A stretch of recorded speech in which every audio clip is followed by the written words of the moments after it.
আলেপ্পোর বিদ্রোহীদের সিরিয়ার president Bashar আল আসাদ নৃশংস পাল্টা জবাব দেবেন বলে মনে করছেন বিশ্লেষকরা। তবে এর পরিণতি নিয়ে এখনই বলা মুশকিল বলছেন ব্রিটিশ ভূ রাজনৈতিক বিশ্লেষক এইচ.এ. হেলিয়ার। তার মতে স্বৈরাচারী শাসকের পতনেই সিরিয়ার রাজনৈতিক সংকট সমাধান সম্ভব। আলেপ্পোর অর্ধেকের বেশি এলাকা দখল করা বিদ্রোহীদের দমনে বদ্ধপরিকর সিরিয়ার প্রেসিডেন্ট বাশার আল আসাদ। ব্রিটিশ ভূ রাজনৈতিক বিশ্লেষক এইচ.এ. হেলিয়ার বলেন, বিদ্রোহীদের বিরুদ্ধে আসাদের জবাব হবে আগের চেয়েও বেশি নৃশংস। আসাদের জবাব নৃশংস।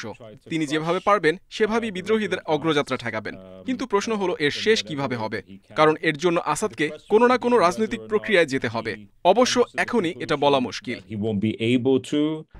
10 বছরের মধ্যে সবচেয়ে বড় চ্যালেঞ্জের মুখে সিরিয়ার সেনাবাহিনী। বিদ্রোহীদের দমনে আসাদের কাছে রাশিয়ার সমর্থন গুরুত্বপূর্ণ। তবে কিয়েভ মস্কো যুদ্ধ তাদের সক্ষমতাকে বাধার মুখে ফেলতে পারে বলে মনে করা হচ্ছে। আসাদের কাছে ইরানের চেয়ে রাশিয়ার সমর্থন গুরুত্বপূর্ণ।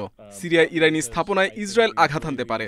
বিদ্রোহীদের সাহায্য নয়, নিজেদের উদ্বেগের জন্যই তারা এটি করবে। অন্যদিকে রাশিয়া সমর্থন দিতে যথাসাধ্য চেষ্টা করবে। তবে ইউক্রেন যুদ্ধ মস্কোর সক্ষমতাকে সীমিত করতে পারে। বিশ্লেষকরা বলছেন, শুধু আসাদের মতো স্বৈরাচারের পতনের মাধ্যমেই সিরিয়ায় গৃহযুদ্ধের সমাধান সম্ভব।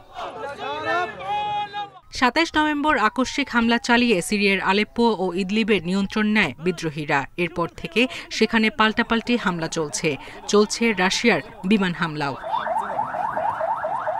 সায়রা খান, ইন্ডিপেন্ডেন্ট নিউজ।